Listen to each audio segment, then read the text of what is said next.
because, you know, the smaller spaces are needed for so much more. How do we deal with that big vertical in the background? And don't be averse to getting as high up the wall as you can. And then I've already added the Agastache there. It's licorice blue, a good vertical plant, but it'll bring the scent, and the flower looks good against that background.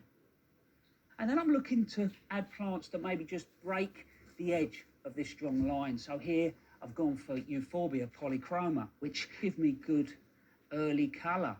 And I'm just adding these last few, and this is Potentilla Monarch's Velvet. There's a textured sort of slightly palmate leaf to it. I use it quite a bit in the garden, and I think performance-wise, it just keeps flowering.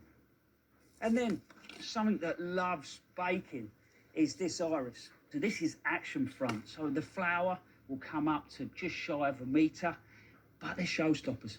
Never plant them too deep. Clean some of the compost off and expose that rhizome. And I'm going to make sure that I face that to the sun. And I'll never bury them because they do like to bake. And the more they bake, the more they perform for you.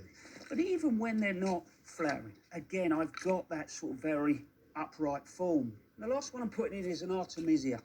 And not really for its flower because it's not exactly showy, but great foliage. The foliage will be there all season and it'll bake quite happily. It will grow just probably to about 50, 60 centimetres. It will slowly sort of clump up and spread and cover the ground.